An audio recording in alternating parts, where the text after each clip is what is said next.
Good morning everybody. Physics for you के इस YouTube channel पर आप तमाम विद्यार्थियों का स्वागत करते हुए आज हम लोग चौथे चैप्टर के अगले टॉपिक की ओर अग्रसर करते हैं। हम लोग लास्ट चैप्टर में चौथा चैप्टर जो कैपेसिटर्स एंड इलेक्ट्रोस्टैटिक्स जनरेटर जो हम लोग शुरू किए थे, है ना, उसमें से आप लोग को 4 टॉपिक बता दिया गया था। लास्ट टॉपिक जो था potential energy of a conductor, किसी चालक की विद्युत स्थिर विद्युत जो ऊर्जा होती है ना, उसके बारे में हम लोग बताए थे। पोटेंशियल एनर्जी यानी कि स्थितिज ऊर्जा जो कन्वर्ट हो जाती है, उसको एक अनावेशित अवस्था से पूर्ण रूपेण आवेशित करने में जो कार्य किया जाता है वह उसका ऊर्जा कहलाता है, स्थितिज ऊर्जा कहलाता है, और इसका मान 1/2 CV² प्राप्त किए थे। आज अन्य 4 टॉपिक की चर्चा हम लोग इस वीडियो के माध्यम से करने जा रहे हैं, और पिछले वाले जो भी टॉपिक्स थे, जो हमने 4 टॉपिक्स पढ़े थे, उसका भी आप व्हाट्सअप आप लोगों को कर दिया गया है नोट्स का। आज 4 टॉपिक की चर्चा यहाँ करने जा रहे हैं। तो पहला टॉपिक है बाबू, sharing of charge between 2 charge conductor. 2 आवेशित चालकों के बीच आवेश का वितरण जो होता है, आवेश का शेयरिंग होता है। एक मान लेंगे 2 चालक है, दोनों चालक जो है एक आवेशित है और उनको किसी पतले वायर तार से जोड़ दिया जाता है, तो आवेश का प्रवाह उच्च विभव से निम्न विभव की ओर होना शुरू हो जाता है। जिसका विभव उच्च होगा उस चालक से आवेश का प्रवाह कहाँ होगा?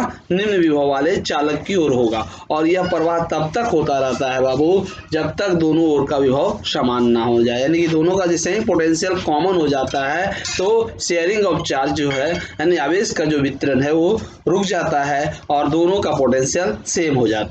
तो हम लोग देखेंगे कि sharing of charge between 2 charge conductor, 2 आवेशित चालकों के बीच आवेशों का जो वितरण होता है उसका वैल्यू क्या आएगा। तो हम देखेंगे कि दोनों का जो शेयरिंग होता है, आफ्टर शेयरिंग दोनों की कैपेसिटेंस के रेशियो के इक्वल होता है। दोनों चालकों का जो आवेश का वितरण होता है वह, है ना, चालक की धारिताओं के अनुपात के बराबर होता है। कैसे होता है इसके बारे में हम लोग चर्चा करेंगे। देखेंगे, मान लेते हैं कि 2 चालक है ए और बी। ए और बी 2 चालक है, इसको हम इस तरह से स्टेबल कर दिए, है ना। ये आपका 2, इस पर इसकी धारिता C1 है, इसकी धारिता C2 है। इसका चार्ज जो है Q1 है, Q1 आवेश इसे दिया गया है, और इसको Q2 आवेश दिया गया। कोई दिक्कत? और इसका विभव मान लेते हैं V1 है, इसका विभव क्या है? V2 है। ठीक है। अब इन्हें एक पतले तार से इस तरह से क्या कर दिया गया है? कनेक्ट कर दिया गया। ठीक है।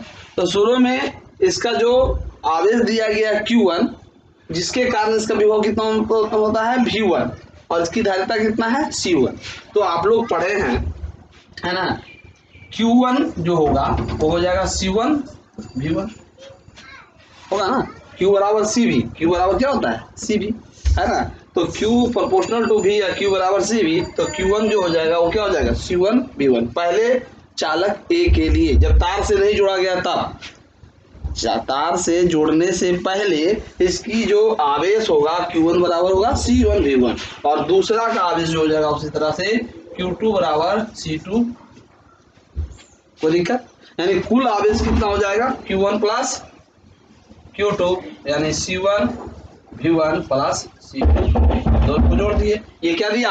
कुल आवेश Q1 plus Q2 C1 V1 plus C2 V2, ये कुल आवेश हो।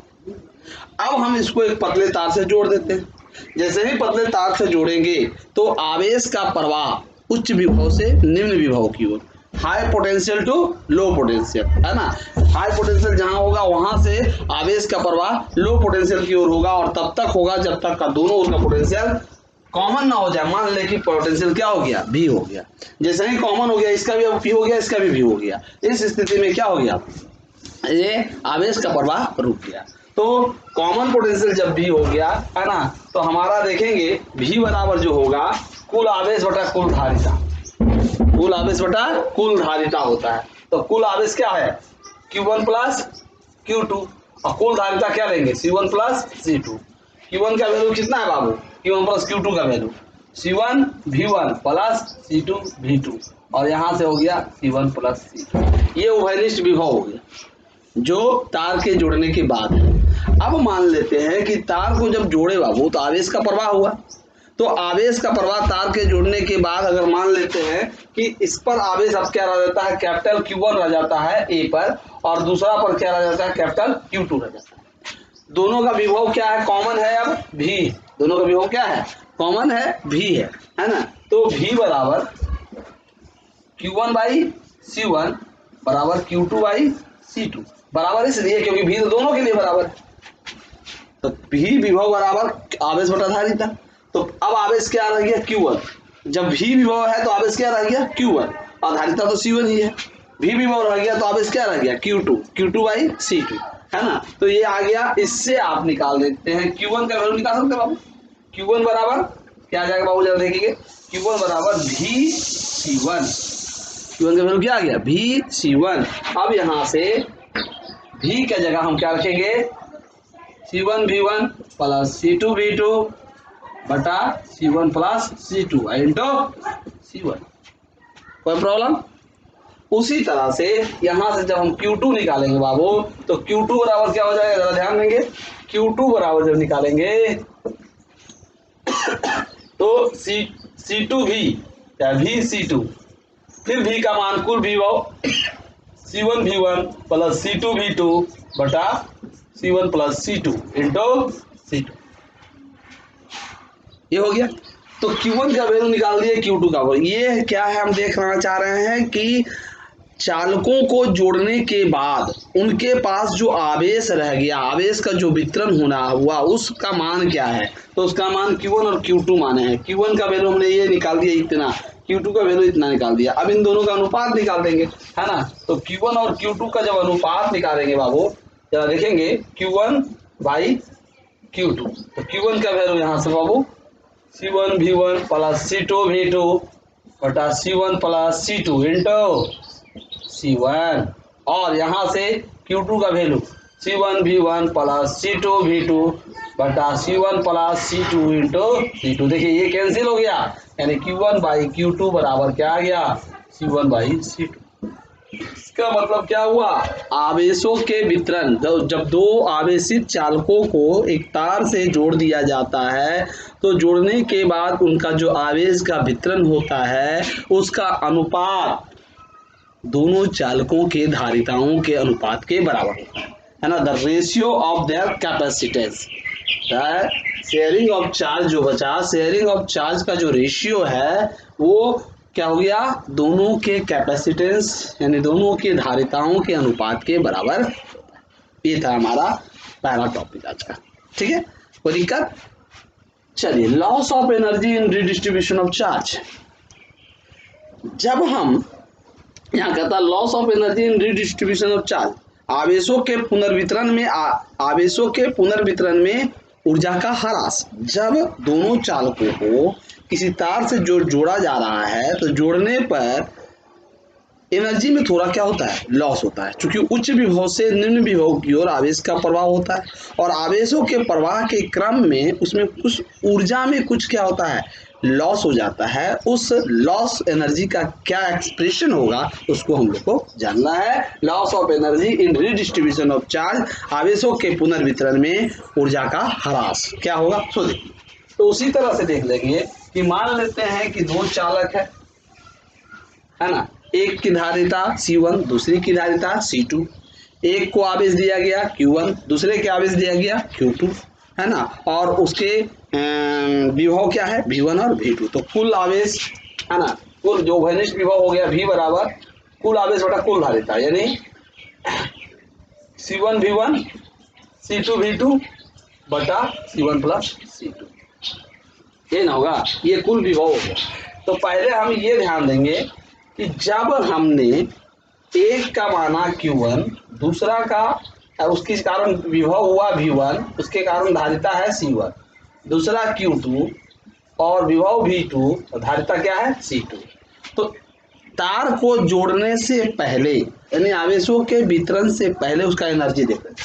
तो कुल एनर्जी U1 मान लेते हैं, U1 इसको मान लेते, तो एनर्जी क्या है आवेशित चालक को आवेशित करने में, किसी चालक को आवेशित करने में जो ऊर्जा होता है, जो लास्ट टॉपिक कल आप पढ़े थे 1/2 CV², तो हम लोग पहला का लेंगे तो 1/2 C1 V1² और प्लस 1/2 C2 V2²। ये पहला और ये दूसरा, दो तरह का चालक है, तो दोनों को जोड़ने से पहले उसकी कुल ऊर्जा क्या रह गया, 1/2 C1 V1² plus 1/2 C2 V2²। और जोड़ने के बाद, तारों को जोड़ने के बाद, तो जब तार को जोड़ दिए तो अब विभव क्या चलेगा, भी चलेगा, है ना। तो आप विभव भी चलेगा, तो यहाँ पर एनर्जी क्या हो जाएगा, 1/2 C1 V² plus 1/2 C2 V²। भी दोनों के लिए कॉमन, यानी U2 बराबर क्या हो जाएगा बाबू, 1/2, है ना। यहाँ से क्या कॉमन आ जाएगा दोनों का, V² कॉमन, क्या बचा C1 प्लस C2, यानी U2 बराबर 1/2, ठीक है। V का मान यहां से पुट करेंगे, C1 V1 C2 V2 बटा C1 प्लस C2 का whole square into C1 plus C2, ये वाला, ये V का मान पुट किए, उसका स्क्वायर था, स्क्वायर की कोई दिक्कत। अब आइए आगे हम लोग क्या करेंगे, है ना, एक स्टेप और बढ़ा दें, एक स्टेप अगर इसको बढ़ाते हैं तो U2 बराबर क्या आ जाएगा बाबू, एक C1 प्लस C2 से कट जाएगा तो एक बचेगा, यानी 1/2 C1 V1 plus C2 V2 का होल स्क्वायर बटा C1 प्लस C2। यहाँ C1 प्लस C2 का होल स्क्वायर था, लेकिन एक C1 प्लस C2 से ये कैंसिल हो गया, तो सिर्फ C1 प्लस C2 बचा, इसका स्क्वायर रहने दिए ऊपर। अब ऊर्जा का ह्रास, डेल U बराबर, ऊर्जा में अल्प ह्रास होता है, इसलिए डेल U बराबर क्या करेंगे, U1 minus U2, U1 minus U2। प्रारंभिक ऊर्जा में अंतिम ऊर्जा को घटा देंगे। ये ऊर्जा जो पहले था U1 जो हम निकाले थे, वो तार को जोड़ने के पहले था। अब तार को जोड़ने के बाद जो ऊर्जा हमारा निकला, यहाँ पर फाइनल ऊर्जा ये निकला, तो ऊर्जा में ह्रास U1 माइनस U2 कर देंगे। U1 माइनस U2 कैसे होगा बाबू, ध्यान दें, डेल U बराबर U1 का value 1/2 C1 V1² plus 1/2 C2 V2² minus U2 1/2 C1 V1 plus C2 V2 का होल स्क्वायर बटा C1 प्लस C2। कोई दिक्कत, डेल U बराबर बाबू जानेंगे 1/2 common C1 V1² plus C2 V2² minus, इसको होल स्क्वायर तोड़ रहे हैं, प्लस B का होल स्क्वायर, माइनस में रहने देते हैं, ब्रैकेट में रहने देते हैं, तो C1² V1² plus C2² V2² plus 2AB 2 C1 C2 V1 V2, A plus B का होल स्क्वायर पर, और नीचे रह गया बाबू C1 प्लस C2। कोई दिक्कत, इस ब्रैकेट को बंद कर दिए।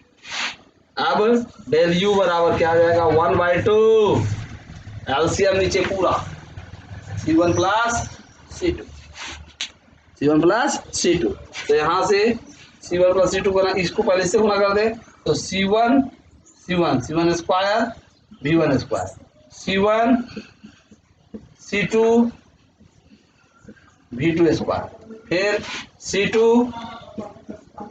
C1 V1² C2²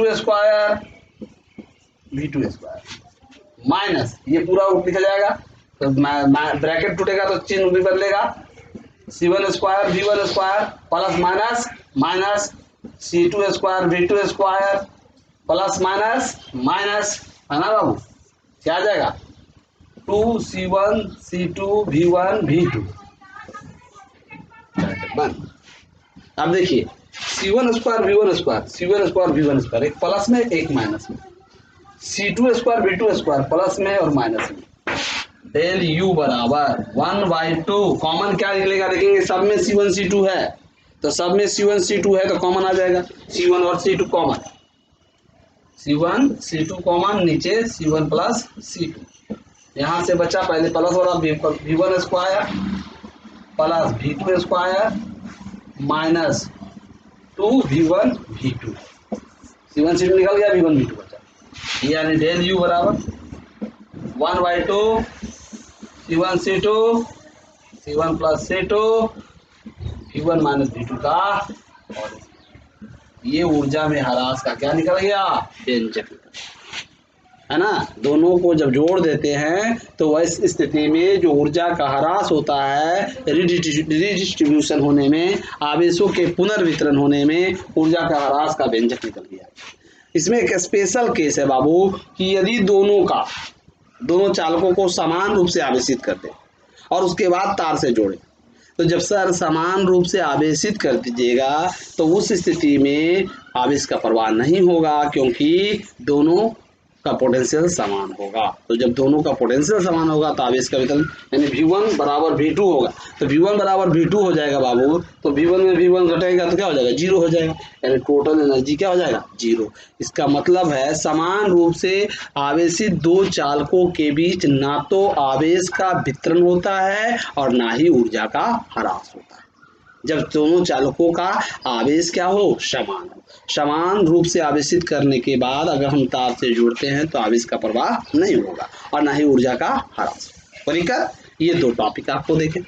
अब आगे देखें कैपेसिटर्स और इट्स प्रिंसिपल। संधारित्र और इसकी सिद्धांत क्या होता है। संधारित्र क्या है, कैपेसिटर और कंडेंसर एक ही चीज है ना। कैपेसिटर्स एंड इट्स प्रिंसिपल, संधारित्र और इसका सिद्धांत क्या है, कैपेसिटर है क्या। तो कहता है कि व्हेन टू, ध्यान देंगे कैपेसिटर क्या है। तो कैपेसिटर के बारे में जानेंगे कि दो चालक है ना, व्हेन टू कंडक्टर है ना, क्लोज वेरी क्लोज, मतलब दोनों को एक नजदीक रखा जाए, वैसा प्रबंध जिसमें दो चालकों को बहुत एक दूसरे के निकट रखा जाता है, तो उस व्यवस्था को हम लोग क्या कहते हैं, कैपेसिटर कहते हैं, संधारित्र कहते हैं, है ना। ये एक प्रकार का क्या है, डिवाइस है, एक प्रकार का डिवाइस है जिसमें एक चालक के कारण दूसरे चालक की धारिता क्या होती है, बढ़ती है। यानी हम कह सकते हैं कि वैसा प्रबंध जिसमें किसी विद्युत रोधी चालक के निकट किसी दूसरे भूधृत चालक के लाने पर उसकी धारिता कृत्रिम रूप से बढ़ जाती है, उसे हम लोग क्या कहते हैं, संधारित्र कहते हैं। यानी दो चालकों का वैसा प्रबंध जिसमें दोनों चालक को एक दूसरे के काफी निकट रखा जाता है, जिसमें एक चालक पर धनावेश और दूसरे चालक पर समान परिमाण का ऋणावेश दिया जाता है, उस व्यवस्था को हम लोग क्या कहते हैं, संधारित्र कहते हैं। जैसे मान लें कि एक चालक है और दूसरा चालक, ये दोनों एक दूसरे के काफी निकट रहता है, बहुत ही निकट रहता है। इस पर प्लस क्यू आवेश, इस पर माइनस क्यू आवेश, समान परिमाण का, है ना। तो ये व्यवस्था क्या हो गया, चालक कहलाता है। इसमें एक को क्या कर दिया जाता है, अर्थेड, अर्थिंग जो करते हैं, है ना, इसको एक में अर्थेड कर दिया जाता है, पृथ्वी से जोड़ दिया जाता है। तो जब इसको अर्थेड करते हैं तो इसकी धारिता कृत्रिम रूप से बढ़ जाती है। इस पूरी व्यवस्था को हम लोग क्या कहते हैं, संधारित्र कहता है कि the plate of capacitor which has given positive charge, which has given charge is called collecting plate। यह क्या कहलाता है, collecting plate कहलाता है। यानी इसको बोलते हैं संग्राहक पट्टिका। collecting plate, संधारित्र का वैसा प्लेट, वैसी पट्टिका जिस पर आवेश दिया जाता है, उसे हम लोग क्या कहते हैं, कलेक्टिंग प्लेट कहते हैं।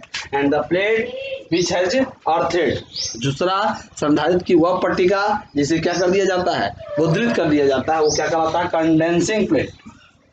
कंडेंसिंग प्लेट मतलब हो गया संघनक पट्टिका। एक संग्राहक पट्टिका जिसे आवेश दिया जाता है उसे संग्राहक पट्टिका कहते हैं, और जिसे मुद्रित किया जाता है उसे संघनक पट्टिका। ये हो गया संधारित्र, है ना। अब सर इसकी धारिता, अगला टॉपिक है capacitance of a capacitor. Capacitance of a capacitor क्या है, तो कहता कि the capacitance of a capacitor is amount of work या amount of charge which is given, amount of charge which is given collecting plate, which is given collecting plate, जिसको collecting plate को देने पर which produces potential unit potential difference between collecting and condensing plate of the capacitor. कहता है कि आवेश का वह परिमाण जिसे किसी संग्राहक जिसे क्या है कैपेसिटर सब कैपेसिटर जिसे संधारित्र की संग्राहक पट्टिका को देने पर संघनक और संग्राहक दोनों पट्टिकाओं के बीच एकांक वोल्ट का विभवांतर उत्पन्न कर देता है, उसे संधारित्र की धारिता कहते हैं। अगर दोनों का है ना धारिता क्या है C है मान लें है ना, और उसको आवेश क्या दिया गया Q दिया गया, तो संधारित्र की धारिता क्या हो जाएगा Q